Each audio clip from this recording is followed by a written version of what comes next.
한번 같이 읽겠습니다. 시작. 사흘째 부활과 천사들 그리고 나. 지금 이 시간 서 있는 사람은 누구죠? 저밖에 없습니다. 그죠? 여러분 다 앉아 계신데요. 사랑하는 성도님들, 혹 여러분 앉아는 계시는데 깊은 죄책감으로 마음으로 서서 어찌 할지를 몰라 하고 계시는 분은 없으십니까? 내 눈에 들보는 보지 못하고 남의 눈에 티를 보며 서서 누군가를 정죄함으로 괴로운 시간을 보내고 계시는 분은 없으십니까? 앉아는 계시는데 지금 내 마음은 서서 온갖 염려와 걱정으로 현실의 문제들로 서서 어찌할지 몰라 안절부절하고 계시는 분은 없으십니까? 무엇보다 하나님은 분명히 우리의 모든 과거, 현재, 미래의 모든 죄를 사해 주신다고 약속하셨는데, 아니요, 목사님 몰라서 그렇지, 내가 저지른 그 죄는 하나님도 예수님도 용서 못할 거예요. 사실은 겸손해 보이는 것 같지만 교만한 그 마음으로 인해 아직도 오늘 죽어도 천국에서 눈뜰 자신이 없는, 서서 평안을 누리지 못하고 있는 성도님들은 없으십니까? 저희는 지난 요한복음 19장을 통해서 하나님께서 어떻게 신실하게 구약에 약속한 메시아에 대한 예언을 예수께서 어떻게 신실히 이루셨는가라는 것을 살펴보았습니다. 이것이 왜 중요합니까? 성경이 그것을 핵심 메시지로 우리에게 주고 있기 때문이죠. 이제는 다 대답하실 수 있으실 거예요. 그죠? 구약은 무엇에 관한 말씀요? 오실 메시아에 관한 약속의 말씀. 신약은요? 오신, 그리고 다시 오실 메시아에 관한 약속의 말씀이죠. 메시아라는 뜻이 뭐라 그랬죠? 기름 부음을 받은 자라는 히브리어라 그랬습니다. 그것을 헬라어로 하면 그리스도입니다. 의역하면 구원자라는 뜻이죠. 그래서 우리가 흔히 예수 그리스도라는 그 고백은 사실은 신앙의 고백이라 그랬죠. 예수님이 구원자이십니다, 나의 구원자이십니다라는 신앙의 고백이라 그랬습니다. 그것을 저희는 19장을 통해서 예수님께서 신포도주를, 내가 목마르다 하면 신포도주를 먹어야 하는 줄 알면서도 하나라도 더 그 메시아에 대한 예언을 이루시고자 목마르다 고백하시는 그 모습,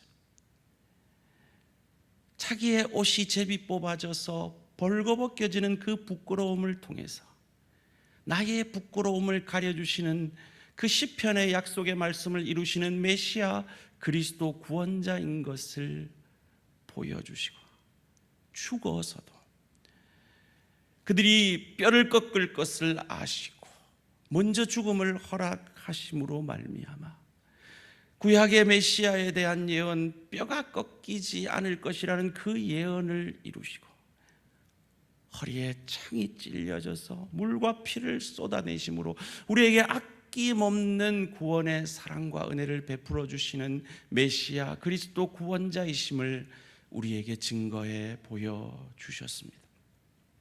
그 주님의 증거는 오늘 20장에서도 이어지고 있습니다. 여러분, 예수님이 죽었다가 언제 부활하셨죠? 사흘 만에 부활하셨습니다. 왜 사흘일까요? 왜 이틀 아니고 나흘 아니고 닷새 아니고 왜 사흘 만에 부활하셨을까요? 이것 또한 구약의 메시아에 관한 예언을 이루심으로 말미암아 자신이 그 선지자들이 예언한 메시아 그리스도 구원자이심을 우리에게 알게 하고 믿게 하시려는 것이죠.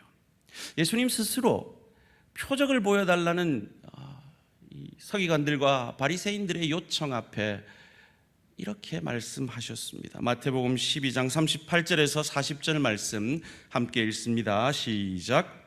서기관과 바리새인 중 몇 사람이 말하되 선생님이여 우리에게 표적 보여주시기를 원하나이다. 예수께서 대답하여 이르시되 악하고 음란한 세대가 표적을 구하나 선지자 요나의 표적 밖에는 보일 표적이 없느니라. 요나가 밤낮 사흘 동안 큰 물고기 뱃속에 있었던 것 같이 인자도 밤낮 사흘 동안 땅 속에 있으리라. 이 요나의 표적을 말씀하셨습니다. 이 요나의 표적과 이 구약의 오실 메시아 예수 그리스도에 대한 상징들과 밀접하게 연결이 되어 있습니다. 그 첫째가 노아의 방주입니다. 그리고 모세의 갈대 상자, 아기 모세가 타고 내려갔던 그 갈대 상자, 홍해가 또 그러합니다. 예수님께서 무리를 걸으신 그 사건 또한 그러합니다. 그 완성은 십자가와 부활이죠. 자, 머리 좋으신 분들, 제가 이 요나의 표적과 뭐가 연결된다 그랬죠? 첫 번째는요, 노아의 방주. 두 번째는요, 모세가 탔던 갈대 상자. 세 번째는요, 홍해. 네 번째는요, 예수님이 무리를 걸으신 사건. 여러분, 이 사건들의 공통점이 무엇이라고 생각하십니까? 죽었어야 되는데 살았던 거죠. 물에 빠지면 사람은 죽습니다. 그런데 그 물에 빠지면 죽어야 하는 그 운명을 거스린 한 존재가 있다는 거예요. 그분이 누구십니까? 바로 무리를 걸으신 예수 그리스도시죠. 십자가형을 당해 죽었습니다. 그 형은 죽음으로 끝나야 했습니다. 그런데 그 죽음을 이기고 부활하신 분이 바로 메시아 그리스도, 우리의 구원자이신 예수 그리스도이신 겁니다. 이 요나의 표적을 통해서 죽게 된 그 요나가 탔던 그 배 가운데 요나가 물속에 던져집니다. 그리고 배에 탔던 사람들이 삽니다. 그리고 요나는 죽어야 하는데 물고기가 먹어요. 그리고 사흘 만에 그 물고기가 요나를 뱉어냅니다. 이 표적을 보여내므로, 이 표적이 바로 죽어야 하는 너희들 서기관과 바리새인들아, 너희가 죽어야 하는데 내가 죽고 그 죽음에서 내가 살아남으로 너희를 구원할 것이다 라고 말씀하고 계시는 겁니다. 사흘 만에 부활하심으로 말이죠. 이 사흘에 대한 역사, 이 대속의 역사는 구약 성경 전체에 흐르고 있습니다. 특별히 예수님의 그 대속의 사역, 하나님께서 자기 아들을 주시면서 우리를 구원하시려는 그 사역을 가장 잘 보여준 사건이 아브라함이 이삭을 바친 사건이죠. 그 이삭을 치려할 때 아브라함아 아브라함아 말리시며 순양을 예비하셔서 그 순양을 대신 잡아 죽임으로 말미암아 하나님께서 그 제사를 연납하셨죠. 그 이삭을 죽이려 갔던 그 모리아 산의 여정을 창세기 22장 4절은 이렇게 묘사하고 있습니다. 제3일에 아브라함이 눈을 들어 그곳을 멀리 바라본지라. 그 모리아 산에, 이삭이 죽어져야 하는 그 산에, 순양이 대신 죽은 그 산에 솔로몬의 예루살렘 성전이 세워집니다. 그리고 예수님께서 말씀하셨죠. 이 성전을 헐라 내가 사흘 만에 다시 일으키리라. 성전된 자기의 자신 되심을, 자신의 그리스도 되심을, 메시아 되심을 말씀해 주신 것이죠. 이 죄에 빠진 인간을 회복하는 그 원색적인 사건이 바로 우상숭배에 빠져 멸망받은 유다 백성을 포로 잡혀갔다가 다시 그로부터 구원하는 사건이죠. 이것을 예언한 호세아 선지가 그 70년의 세월을 뜬금없이 이렇게 묘사하고 있습니다. 호세아 6장 1절 2절 말씀 함께 읽습니다. 시작. 오라 우리가 여호와께로 돌아가자. 여호와께서 우리를 찢으셨으나 도로 낫게 하실 것이요 우리를 치셨으나 싸매어 주실 것임이라. 여호와께서 이틀 후에 우리를 살리시며 셋째 날에 우리를 일으키시리니 우리가 그의 앞에서 살리라. 셋째 날에 우리를 일으키시리니, 셋째 날에 부활하신 그 그리스도 메시아 예수의 부활이 우리를 살릴 것임을 구약 곳곳에서 이렇게 예언하고 있기에 예수님은 그 구약의 메시아에 대한 약속을 이루시고자 사흘 만에 부활하심으로 내가 메시아다, 내가 그리스도다, 내가 구원자다, 나를 믿어야 산다, 나를 믿어야 하나님의 자녀 된다, 구원 얻는다, 천국 백성 된다, 우리에게 말씀해 주신 것입니다. 소원합니다. 여기 계신 모든 우리 대한가족들 한 분도 빠짐없이 사흘 만에 부활하신 이 예수 그리스도를 나의 구주, 나의 하나님으로 믿으시기를 주님의 이름으로 축원합니다. 그렇다면 오늘 본문에 나오는 이 천사들은 도대체 우리에게 무슨 메시지를 전하려고 하는 것일까요? 오늘 본문 7절 말씀입니다. 요한복음 20장 7절 말씀. 또 머리를 쌌던 수건은 세마포와 함께 놓이지 않고 딴 곳에 쌌던 대로 놓여 있더라. 이 구절이 이 원문을 잘 살펴봐야 하는 구절입니다.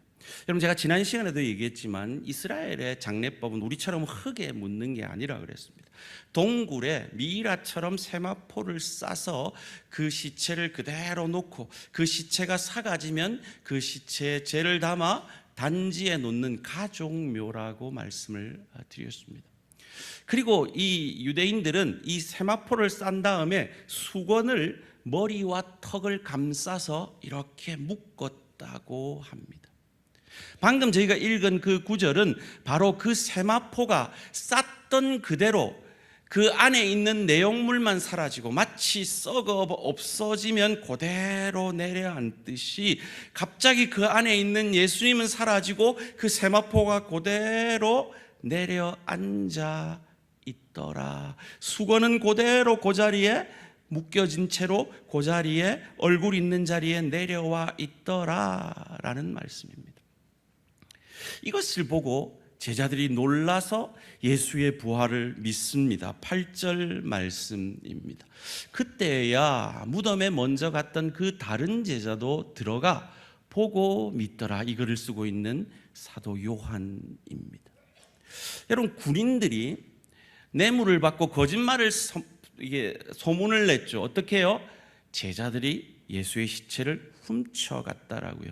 여러분, 그 말이 사실이려면 세마포가 없어야죠. 어떤 사람이 어리석게도 시체를 훔쳐가는데 시체 세마포를 다 풀어가지고 훔쳐갔겠냐고요. 거기다가 어떻게 내용물만 쏙 빼가고 그 세마포는 있는 자리 그대로 내려앉아 있게 할 수 있었겠냐고요. 예수님이 부활하심으로 마치 유체 이탈해서 문이 잠긴 그 제자들이 있는 곳에 나타나실 수 있는 신적 존재로 화하여지지 않고는 그 일이 설명되어질 수 없는 그 장면을 보고 믿었다라고 고백하는 겁니다. 더군다나 오늘 본문 12절이 우리에게 그것을 잘 보여주는데요. 12절 말씀 함께 읽겠습니다. 시작. 흰 옷 입은 두 천사가 예수의 시체에 뉘었던 곳에 하나는 머리편에 하나는 발편에 앉았더라. 여러분, 이 천사가 하나는 머리편에 하나는 발편에 앉아 있더라라고 말합니다. 어떻게 알았을까요? 어느 쪽이 머리편이고 어느 쪽이 발편인지 어떻게 요한은 알고 그렇게 썼을까요? 그렇죠. 미라가 머리는 요렇고 어깨는 요렇고 허리가 살짝 들어가나 안 들어가나 이렇게 쭉 했다가 다리는 좁아지죠. 아직도 모르시겠습니까? 요렇게 세마포가 그대로 그 자리에 남아 있었던 거죠. 그래서 발편에 천사가 앉아 있고 머리편에 천사가 앉아 있구나 라고 요한은 쓰고 있는 겁니다. 도대체 요한은 굳이 이 장면을 왜 쓰고 있을까요? 만약에 여러분이 제가 드린 이 질문 앞에 여러분 안에 답이 생각이 나시면 신학교를 한번 신중하게 고려를 한번 해보시기 바랍니다. 이 장면을 통해서 신학자들은 바로 속죄소, 시은자를 떠올리게 됩니다. 출애굽기 25장 20절 말씀입니다. 그룹들은 그 날개를 높이 펴서 그 날개로 속죄소를 덮으며 그 얼굴을 서로 대하여 속죄소를 향하게 하고, 대제사장이 1년에 한 차례만 들어갈 수 있는 거룩한 장소, 지성소에 이 속죄소가 있습니다. 법궤라고 하죠. 그림을 제가 자주 보여드렸는데요, 이런 것입니다.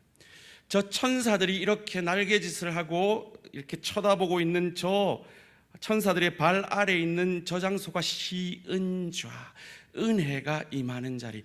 저곳에 짐승의 피가 1년 한 차례 뿌려짐으로 말미암아 그 제사를 연락하셔서 1년 동안의 모든 죄를 사함받게 되는 대속죄일의 대제사장이 그 피를 뿌리게 되죠. 그런데 천사들 한번 보십시오. 신학자들이 이 천사들의 장면을 보고 이렇게 해석을 하더라고요. 이 천사들이 지금 정죄를 하고 있다는 거예요. 왜요? 저 법궤 안에 들어가 있는 세 가지 물건 때문에 그렇다는 거죠. 첫째는 만나입니다. 둘째는 십계명 두 돌판이고요. 셋째는 아론의 쌍난 지팡이입니다.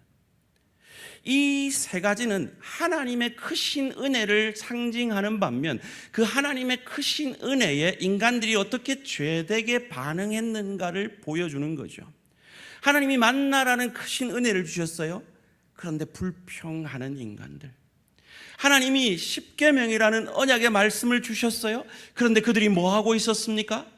그들이 금송아지를 만들어서 이것이 우리를 인도한 여호와다라고 경배하고 있었죠. 그래서 이 십계명 앞에 저들이 멸망받을까 봐 모세는 그 십계명 돌판을 던져버렸죠.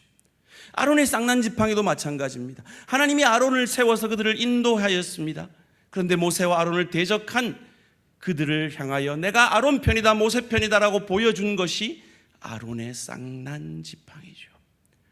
그러니까 지금 두 천사들은 하나님의 은혜에 반하는 인간의 죄에 대해서 정죄를 하고 있는 겁니다. 그 정죄를 누가 맡습니까? 죄 없는 짐승의 피가 막아 그 은혜가 이스라엘 백성들에게 흘러가게 하는 것이죠. 그런데 오늘 이 정죄하던 천사들이 지금 어떻게 하고 있습니까? 앉아 있습니다. 왜요? 단 한 번 완전한 제사를 죄 없는 그리스도 예수께서 죽으심으로, 그리고 그 죽음을 이기고 부활하심으로. 자, 손가락 다시 합시다. 우리의 과거, 현재, 미래 모든 죄를 사하셨기 때문임을 믿으시기를 주님의 이름으로 축원합니다. 더 이상 천사들이 정죄할 게 없는 거예요. 예수께서 그 율법의 요구를 완전히 이루신 겁니다. 부활하셨습니다. 그래서 천사들이 앉아서 그 부활의 주님이 여기 계시지 않음을 증거해 주고 있는 것입니다. 이 주님의 구원은 더할 것 없는, 우리가 뭔가를 보탤 것 없는 완전한 은혜의 구원임을 믿으시기를 주님의 이름으로 축원합니다. 이 예수를 나 때문에 죽은 나의 주로 고백하는 저와 여러분에게 하나님의 자녀가 되는 권세를 주셨어요. 그래요. 하나님 보시기에 우리가 얼마나 못마땅하겠습니까? 여러분 한번 정직하게, 맞으면 고개를 끄덕끄덕 좀 격렬하게 한번 해 주십시오. 여러분 자녀들 못마땅하시죠? 옆에 자녀들이 있으면 뭐 할 수 없지만 저는 있어요. 있는데도 그냥 셋이니까 얼마나 더 못마땅하겠습니까? 그런데 우리 중 누구도 그 자녀들이 못마땅하다고 그 자녀들에 대한 사랑을 멈추는 부모는 없지 않습니까? 인간 부모가 이럴진대, 이 못난 사랑에 인간 부모가 이럴진대, 하물며 하나님 아버지가 여러분이 좀 부족하다고, 여러분이 좀 연약하다고 우리를 향한 하나님의 사랑을 멈추시겠습니까? 그러기에 더 이상 여러분을 향한 죄책감의 그 무게에서 그 예수의 부활을 믿으시고 자유해지시기를 주님의 이름으로 축원합니다. 주님은 더 이상 여러분이 죄책감을 여기는 그것에 대해서 정죄하지 않으심을 믿으시기를 주님의 이름으로 축원합니다. 우리의 모든 죄를 다하는 천사가, 정죄하던 천사가 그냥 앉아 있다고요. 나아가서 누군가를 정죄함으로 괴로운 심령도 나 같은 죄인을 살리신 그 주님의 은혜에 감사함으로 내려놓으시기를 주님의 이름으로 축원합니다. 여러분의 인생의 여러 문제 가운데 염려, 걱정, 두려움 가운데 있는 그 마음도 우리 안에 구원을 시작하신 하나님께서 그 구원을 온전히 이루실 것이고, 때로 우리에게 풍요의 축복을, 때로 우리가 원치 않는 깊이의 축복을 허락하실지라도 우리 장로님 기도하신 대로 그 모든 것을 통하여 수준적 구원을 완성하시는 신실하신 하나님이신 것을 믿고 그 현실의 상황 속에서 주님을 의지함으로 승리하시기를 주님의 이름으로 축원합니다. 무엇보다도, 아이고 목사님, 암만 그래도 내 과거의 죄는 예수님도 용서 못해요. 내가 얼마나 죄인이었는데요. 내가 말을 못해서 그렇지 나는 용서받을 사람 아니에요. 겸손해 보이지만 하나님의 크신 사랑 앞에 가장 큰 교만의 마음을 가지고 계신 분들 계시다면 겸손히 내려놓고 예수를 나의 구주, 나의 하나님으로 믿으시고 예수 그리스도, 예수가 구원자고 그분이 나의 죄와 나의 죽음을 이기고 부활하셔서 더 이상 천사들도 정죄할 것이 없어 앉아있는 그 평안을 누리시는 우리 모든 대한가족들 되시기를 주님의 이름으로 축원합니다. 그 장면 앞에 기적과 같은 일이 나옵니다. 오늘 본문 10절 말씀 함께 읽겠습니다. 시작. 이에 두 제자가 자기들의 집으로 돌아가니라. 여러분, 이 놀라운 부활의 역사 앞에 제자들은 그냥 집으로 돌아갑니다. 소원합니다. 이 복음 앞에, 이 주님이 이루신 놀라운 일 앞에 그냥 돌아가시는 우리 대한가족들 없으시기를 주님의 이름으로 축원합니다. 그 은혜에 감사함으로 돌아가시고 내 죄책감을 내려놓고 돌아가시고 내 정죄하는 그 괴로운 마음을 내려놓고 돌아가시고 내 염려 걱정을 내려놓고 돌아가시고 내 구원의 확신 가운데 돌아가시기를 주님의 이름으로 축원합니다. 예수가 그리스도이십니다. 그 예수가 우리의 죽음을 이기고 부활하셨습니다. 우리에게는 감사할 것뿐입니다. 그래서 하나님의 뜻을 바울은 우리에게 이렇게 가르쳐 주잖아요. 데살로니가전서 5장 16절에 18절 함께 읽습니다. 시작. 항상 기뻐하라, 쉬지 말고 기도하라, 범사에 감사하라. 이것이 그리스도 예수 안에서 너희를 향하신 하나님의 뜻이니라. 믿으십니까? 여러분, 이 기독교 신앙은요, 그런 적극적 사고방식이나 자기 위로하는 그 정도 차원이 아니에요. 그래, 하여튼 좋게 생각하자. 그래, 긍정적으로 생각하자. 그런 차원 아니에요. 우리가 믿을 구석이 있다는 거예요. 믿을 분이 계시다는 거예요. 이것은 명령 이전의 약속입니다. 날 구원하신, 나를 대신하여 죽으시고 부활하심으로 그 구원을 완성하신, 내 안에서 그 구원을 시작하신 하나님께서 내가 너를 기뻐하는 길로 인도해 줄게. 내가 너를 감사할 만한 길로 인도해 줄게. 그를 위해, 나를 위해 기도해라 라고 우리에게 약속으로 주시는 말씀입니다. 그 약속의 넓이가 어느 정도인지 바울은 예배서 1장 23절에서 이렇게 우리에게 가르쳐 줍니다. 교회는 우리죠.